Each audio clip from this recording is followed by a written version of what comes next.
दोस्तों आज हम एक्सप्लेन करने वाले हैं हाल ही में आई मूवी छोरी 2 को, जिसका पहला पार्ट छोरी काफी शानदार रहा था और इसी के चलते मेकर्स ने इसका दूसरा पार्ट भी रिलीज कर दिया है। अब आप वीडियो को भी लाइक कर दीजिए।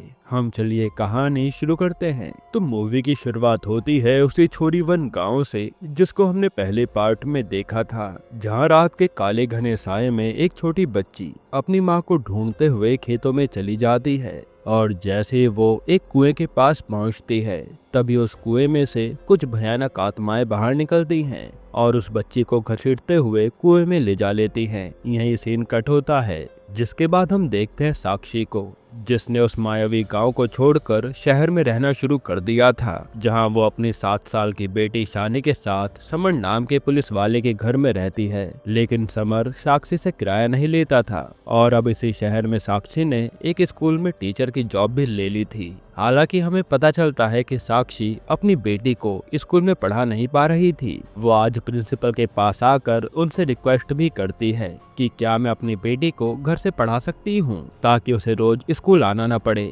लेकिन प्रिंसिपल साक्षी को साफ मना कर देते हैं कि अगर तुम्हारी तरह हर कोई अपनी बेटी को घर में पढ़ाने लग जाएगा तो स्कूल का क्या होगा। दरअसल साक्षी की बेटी शानी को कुछ प्रॉब्लम्स हैं। जैसे वो बाहर धूप में निकलती है तो उसकी स्किन जलने लगती है, जिससे ईशानी को काफी तकलीफ होती है। जब भी साक्षी स्कूल पढ़ाने जाती है तो घर पर ईशानी का ध्यान एक रानी नाम के केयर टेकर रखती है और यही कारण था कि साक्षी प्रिंसिपल से अपनी बेटी को घर से ही पढ़ाने की बात कर रही थी। लेकिन प्रिंसिपल साक्षी की बात नहीं मानते और कहते हैं कि तुम्हें अपनी बेटी को स्कूल लाना ही होगा। अब रात को साक्षी ईशानी को खाना खिला रही होती है और उसे पिछले टाइम की कुछ बातें याद आती हैं। यहाँ साक्षी को गांव छोड़े 7 साल हो गए थे और उसकी बेटी भी 7 साल की हो गई थी। फिर साक्षी डिसाइड करती है कि वो जैसे तैसे करके अपनी बेटी को स्कूल जरूर लेकर जाएगी। अब अगले दिन साक्षी ईशानी को पूरी तरीके से ढक देती है, जिससे ईशानी के ऊपर धूप की एक भी किरण नहीं पड़ती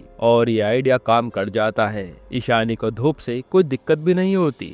फिर दोनों माँ बेटी स्कूल चले जाते हैं, जहाँ ईशानी काफी अच्छे से पढ़ाई करती है। ईशानी को देखकर हम समझ पाते हैं कि ईशानी काफी होशियार लड़की है। खैर अब रात को दोनों माँ बेटी डिनर कर रहे होते हैं, तभी वहाँ पर समर उनसे मिलने आता है, जो कि अक्सर ही उनसे मिलने आया करता था और समर और ईशानी की काफी अच्छी बॉन्डिंग भी थी। अब यहाँ ये दोनों पहले खेलते हैं, फिर साक्षी ईशानी को सुला देती है। अब ईशानी के सोने के बाद साक्षी समर से मिलने जाती है और उसे थैंक यू कहती है, क्योंकि समर ने उनकी काफी मदद की है। वो समर के घर पर रहते हैं, लेकिन आज तक समर ने उनसे किराया तक नहीं लिया है, जिस पर समर कहता है कि वो मेरी माँ का घर है और अगर आज मेरी माँ जिंदा होती तो वो भी तुमसे किराया नहीं लेती। जिसके बाद हमें एक फ्लैशबैक दिखाया जाता है और सीन छोरी 1 गांव का ही होता है, जिसमें समर और साक्षी आपस में बात कर रहे थे कि ये एक ऐसा मायावी गांव है जहां लड़कियां पैदा होते ही मार दी जाती हैं और ये सब रस्में सालों से चली आ रही थी। मगर इस बार साक्षी ने अपने साथ ऐसा कुछ भी होने नहीं दिया, क्योंकि इस बार साक्षी के सास ससुर मारे गए और राजवीर भी जिंदा नहीं बचा था, जो कि साक्षी का पति था। हालांकि इनमें से किसी की भी लाश नहीं मिली थी, मगर समर ने उस टाइम पर भी साक्षी की काफी मदद की थी, जिसके बाद साक्षी ने ईशानी को जन्म दिया। हालांकि जन्म के बाद जैसे ही खिड़की के पर्दे हटाए गए तो उस बच्ची यानी ईशानी पर धूप की किरणें पड़ी तो उसकी स्किन जलने लगी थी, जिससे साक्षी समझ गई कि इसे धूप से खतरा है। इसी के बाद से समर साक्षी और ईशानी के साथ रहने लगा था और उनकी हर बार मदद करता रहता था। अब कहानी प्रेजेंट में आती है, जहां समर और साक्षी आपस में बात कर रहे थे।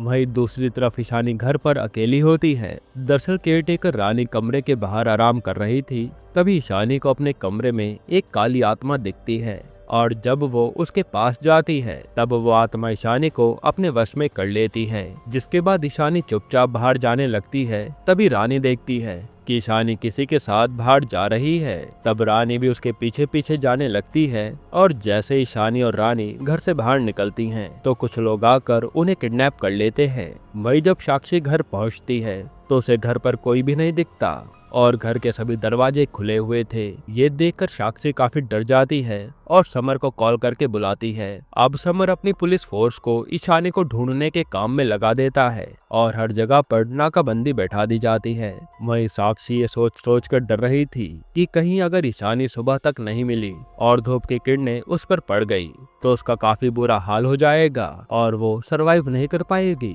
तभी समर के पास उसकी टीम से एक मेंबर का फोन आता है जो बताता है कि हमने एक सीसीटीवी कैमरा में ईशानी और रानी को देखा है और यहाँ मालूम चलता है कि प्रधान के लोगों ने ईशानी और रानी को किडनैप कर लिया है। अब ये प्रधान कौन है वो हमें आगे कहानी में पता चलेगा। वहीं वो सब उन्हें गांव में ले आए होते हैं और ये वही गांव होता है जिसे साक्षी 7 साल पहले छोड़ के आई थी। इस गांव को हमने इस मूवी के पहले पार्ट में देखा था, वही मायावी गांव जिसमें लड़कियों के पैदा होते ही उन्हें मार दिया जाता है। अब ये पता लगता है कि ईशानी और रानी छोरी वन गांव में हैं। तब समर, साक्षी और कुछ पुलिस वाले वहां पहुंच जाते हैं जहां गन्ने के खेत से गुजरते हुए गांव का रास्ता आता है। तो उसी गन्ने के खेत में अचानक से कोई आदमी साक्षी को आकर पकड़ ले जाता है। वहीं कुछ बच्चे अचानक से प्रकट होते हैं और समर और पुलिस वालों पर पत्थर से हमला करके वो भी गायब हो जाते हैं। तब यहाँ पर कुछ पुलिस वाले घायल हो गए थे। दूसरी तरफ हम साक्षी को देखते हैं जो एक अजीब सी जगह पर होती है और वो बेहोश हो रखी थी।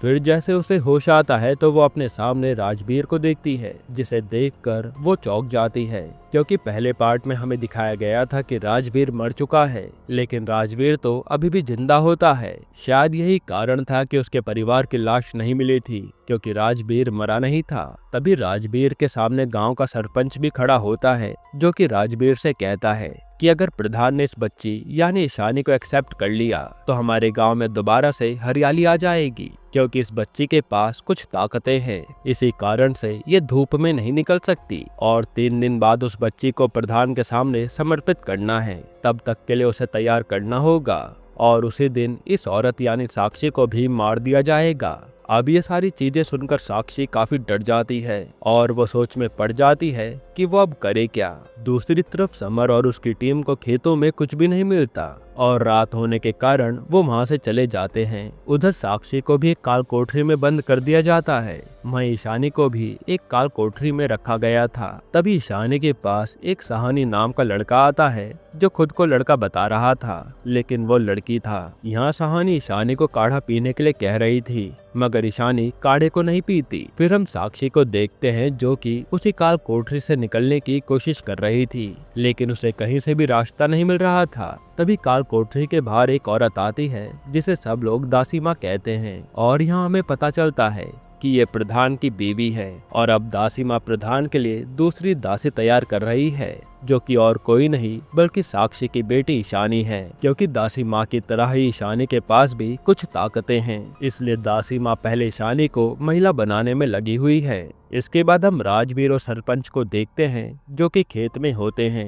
यहाँ राजवीर सरपंच से कहता है कि उसे गांव में दोबारा शामिल कर लिया जाए। असल में साक्षी के धोखा देने के बाद राजवीर को इस गांव से निकाल दिया गया था। इस पर सरपंच कहता है कि अगर 3 दिन बाद प्रधान ने उस बच्ची को अपना लिया तो तू गांव वालों के सामने उस औरत साक्षी का गला काट देना, तब पंचायत तुझे गांव में शामिल कर लेगी। फिर हम ईशानी को देखते हैं जिसके पास दासी माँ आती है उसे काढ़ा पिलाने के लिए और कहती है कि अगर तुम इस काढ़े को पी लोगी तो तुम काफी ज्यादा ताकतवर हो जाओगी। यहाँ दासी माँ उसे काढ़ा इसलिए पिलाना चाहती थी क्योंकि उनका मानना था कि इस काढ़े को पीकर ईशानी बच्ची से एक महिला बन जाएगी, यानी उसमें लेडीज वाले हार्मोन्स एक्टिवेट हो जाएंगे। दूसरी तरफ साक्षी जब चुपचाप बैठी होती है तो उसे ईशानी की आवाज सुनाई देती है, जो आवाज सुनते ही वो उसे ढूंढने लग जाती है। तभी आगे बढ़ने पर उसे अंधेरे में एक टॉर्च मिलती है और टॉर्च ऑन करते ही उसे काफी सारी गुफाएं दिखने लगती है जिनमें से उसे ईशानी की आवाज आ रही थी। वहीं उधर ईशानी को भी साक्षी की आवाज आती है और वो अपनी माँ की आवाज का पीछा करते करते एक गुफा से बाहर की ओर निकल जाती है, जहाँ बाहर निकलते ही उसे धूप की किरणों का सामना करना पड़ता है और उसकी स्किन जलने लगती है, लेकिन वो तब भी नहीं रुकती और आगे बढ़ती रहती है। इसके बाद हम दासी माँ को देखते हैं जिन्हें अपनी शक्तियों के द्वारा पता चल जाता है कि ईशानी काल कोठरी से बाहर आ गई है और धूप में जल रही है। तब वो फटाफट कैसे भी करके उसके पास पहुंचकर उसे वापस अंदर ले आती हैं। फिर अंदर लाकर वो ईशानी को देखती है जो कि काफी जगह से जल चुकी थी। तब वो उसके शरीर पर लेप लगाती है जिससे ईशानी को काफी राहत मिलती है। अब दासी माँ ईशानी को लेप लगाकर बैठी ही थी, तभी वहाँ पर सरपंच आता है और कहता है कि इस बच्ची की जिम्मेदारी तेरी है, तुझे इसे जल्द से जल्द ठीक करना है और इसे बच्ची से महिला बनाना है। अगर तूने ये काम जल्दी से जल्दी नहीं किया तो प्रधान तुझे जिंदा नहीं छोड़ेंगे। अब सरपंच के ऐसे बात करने के तरीके को देखकर हमें ये तो पता चल जाता है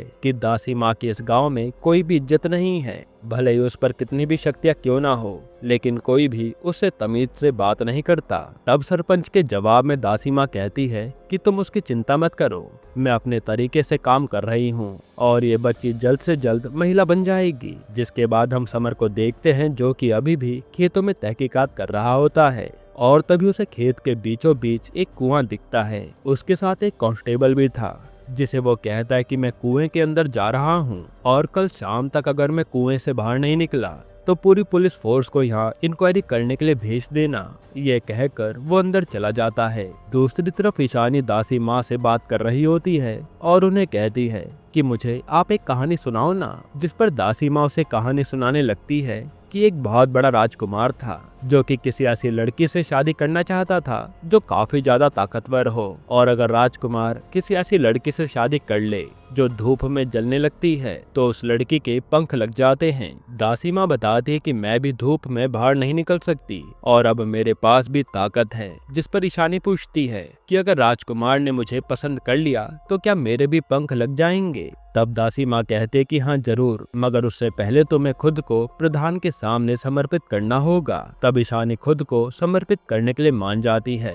फिर हम साक्षी को देखते हैं जो कि अभी भी गुफा में बंद होती है और उसके सामने काफी सारी औरतें आ जाती हैं जो कि उससे मदद मांग रही थी, लेकिन अचानक से वो सभी गायब हो जाती हैं और ये साक्षी का एक भ्रम था। मगर थोड़ी देर बाद यहाँ सचमुच में एक महिला पहुंचती है जो कि ईशानी की केयरटेकर रानी थी। उसे भी इसी गुफा में बंद करके रखा गया था। तभी यहाँ पर राजवीर पहुंच जाता है और वो रानी को काफी बुरे तरीके से मारता है जिससे रानी की मौत हो जाती है और ये देखकर साक्षी सदमे में आ जाती है। उधर हमें दिखाया जाता है कि ईशानी के पेट में काफी तेज दर्द चालू हो जाता है और ये देखकर दासी माँ के फेस पर स्माइल आती है क्योंकि उन्हें समझ आ गया था कि पीरियड्स आने से ईशानी अब एक महिला बन चुकी है, यानी अब ईशानी को प्रधान के सामने समर्पित किया जा सकता है। दूसरी तरफ साक्षी राजवीर को समझा रही होती है कि ईशानी हमारी बेटी है और हम उसे मरने नहीं दे सकते, लेकिन ये बात सुनकर राजवीर साक्षी को काफी बुरे तरीके से मारने लगता है जिसके कारण साक्षी वहीं बेहोश हो जाती है। वहीं अब ये बात सबको बता दी गई थी कि ईशानी खुद को समर्पित करने के लिए पूरी तरीके से तैयार है, इसलिए अब उसे तैयार किया जा रहा था और सब लोग उसकी शादी प्रधान से करवाने के लिए तैयारी करने लगते हैं। उधर साक्षी को होश आता है लेकिन वह बदमरी हालत में थी और चल फिर नहीं पा रही थी। तब वो किसी तरह सरकते हुए गुफा से बाहर निकलती है और कुएं में जा गिरती है। तब कुएं में उसे काफी सारी औरतें दिखती हैं जो कि मरी हुई औरतों की आत्माएं थी। तब वो सारी आत्माएं साक्षी के सर पर एक साथ हाथ रख देती हैं, जिसके बाद उन आत्माओं की शक्ति साक्षी के अंदर आ जाती है। अब आज रात को ईशानी को प्रधान के हवाले करना था। वही सरपंच और राजवीर साथ में खड़े होकर बातें कर रहे होते हैं, जहां राजवीर बताता है कि उसने साक्षी को इतना मारा है कि अब वो चलने फिरने के लायक भी नहीं बची और शायद वो मर भी गई होगी। ये सुनकर सरपंच गुस्से में कहता है कि तुम्हारा दिमाग खराब हो गया है, मैंने तुमसे कहा था ना कि उसे हम गांव वालों के सामने मारेंगे, जिससे सभी औरतों का दिमाग ठिकाने आ जाएगा कि आगे से कोई भी हमारे सामने आवाज ना उठा पाए। तब सरपंच का गुस्सा देखकर राजवीर दोबारा से वही साक्षी को लेने जाता है। उधर समर भी गुफा में पहुंच गया था और उसने सहानी को पकड़ लिया था। वो उससे पूछता है कि साक्षी और ईशानी कहाँ हैं, तो मुझे उनके पास लेकर चलो। इधर ईशानी की डोली तैयार होती है जहाँ गांव के सभी लोग आए हुए थे, जो कि काफी खुश थे। और इनमें सबसे ज्यादा खुश सरपंच होता है, क्योंकि उसका मानना था कि ईशानी को प्रधान को समर्पित करने के बाद गांव में हरियाली वापस आ जाएगी। खैर, अब दासी माँ ईशानी को प्रधान को समर्पित करने की तैयारी करने लगती है। दूसरी तरफ राजवीर साक्षी को रस्सी से बांधकर घसीटते हुए ले जा रहा होता है, मगर तभी साक्षी उठकर खड़ी हो जाती है, क्योंकि उसके अंदर उन आत्माओं की ताकत आ गई थी। और वो उससे कहती है कि अभी तक तूने जितने भी कर्म किए हैं वो सारे ही गलत काम थे और इसकी सजा तुझे जरूर मिलेगी। फिर साक्षी राजवीर को काफी बुरे तरीके से मौत दे देती है। अब राजवीर को मारने के बाद साक्षी समर से मिलती है और उसे सारी बात बताकर ये दोनों ईशानी की तरफ बढ़ने लगते हैं, लेकिन तभी इनके सामने गांव के लोग आ जाते हैं। तब समर साक्षी से कहता है कि मैं इन सबको रोकता हूँ और तुम जाकर ईशानी को ढूंढो। उधर दासी माँ ने सारी तैयारी कर ली थी और अब प्रधान अपनी जगह से बाहर निकलता है, जो कि देखने में एक राक्षस जैसा लग रहा था। तब दासी माँ ईशानी को प्रधान के हवाले कर देती है और प्रधान उसे अंदर जाने से पहले लात मारता है, यानी अब तू मेरे किसी काम के नहीं है। तभी वहाँ पर साक्षी आ जाती है और उसका सामना होता है दासी माँ से। अब दासी माँ के पास पहले से ही काफी सारी काली शक्तियाँ थी, तो वो साक्षी को आगे बढ़ने से रोक लेती है, मगर साक्षी के पास भी उन आत्माओं की शक्तियाँ थी, तो साक्षी दासी माँ का सामना करने लगती है। यहाँ इन दोनों के बीच में काफी खतरनाक लड़ाई होती है और फाइट के दौरान साक्षी दासी माँ से कहती है कि यहाँ तेरी कोई भी इज्जत नहीं करता और इस रिचुअल के पूरा हो जाने के बाद लोग तुझे पूछेंगे भी नहीं।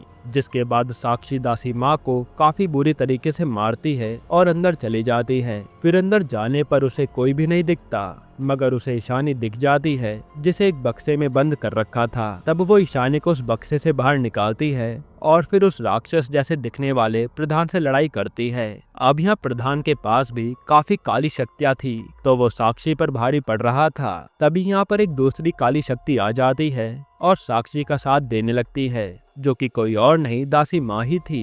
दरअसल दासी माँ को साक्षी की बातें समझ आ गई थी और अब वो उसका साथ देने का डिसाइड कर लेती है। तब दासी माँ की काली शक्ति प्रधान का सामना करती है और ईशानी को बचा लेती है। ये देखकर साक्षी को काफी अच्छा लगता है। उधर पुलिस वाले भी गांव में आ जाते हैं और सरपंच और उसके आदमियों को अरेस्ट कर लेते हैं। इधर ईशानी दासी माँ और साक्षी कुएं से बाहर निकल रहे होते हैं, क्योंकि वो राक्षस प्रधान थोड़ी देर के लिए बेहोश हुआ था, जो कि कभी भी जाग सकता है। फिर कुएं से दासी माँ खुद को और ईशानी को धूप से बचाते हुए निकलती है और जैसे साक्षी निकलने वाली होती है, तभी कुएं के अंदर से एक जंजीर निकलती है और साक्षी के पैरों में बंध जाती है। फिर वो उसे खींचते हुए अंदर ले जाने लगती है। तब दासी माँ उसे बचाने की काफी कोशिशें करती है, लेकिन वो उसे बचा नहीं पाती और साक्षी अंदर जाते हुए कहती है कि इस दानव को मारना जरूरी है, अगर इसे नहीं मारा तो ये दोबारा से जाग जाएगा। ये कहकर वो कुएं के अंदर चली जाती है और कुआं भी धीरे धीरे गिरने लगा था। अब साक्षी के पास काफी सारी आत्माओं की ताकत थी, तो शायद उसने उस राक्षस को मार दिया होगा, जो कि हमें दिखाया नहीं जाता। यहीं पर ये मूवी खत्म होती है। दोस्तों, आपको ये मूवी कैसी लगी हमें कमेंट में जरूर बताइएगा। वैसे में अगर आपको छोटा सा रिव्यू दूं तो मूवी देखने में काफी इंटरेस्टिंग है, लेकिन जितना डरावना इसका पहला पार्ट था उतना डरावना ये सेकंड पार्ट नहीं लगा। बाकी ओवरऑल मूवी में सबकी परफॉर्मेंस काफी अच्छी थी। हालांकि आपकी कहानी को लेकर क्या राय है हमें कमेंट में जरूर बताइएगा, और इसके अलावा आप कौन सी मूवी का एक्सप्लेनेशन चाहते हैं वो भी कमेंट कीजिएगा। और अगर आपको हाल ही में आई एक कमाल की मूवी देखनी है तो आप ये वीडियो देख लीजिए।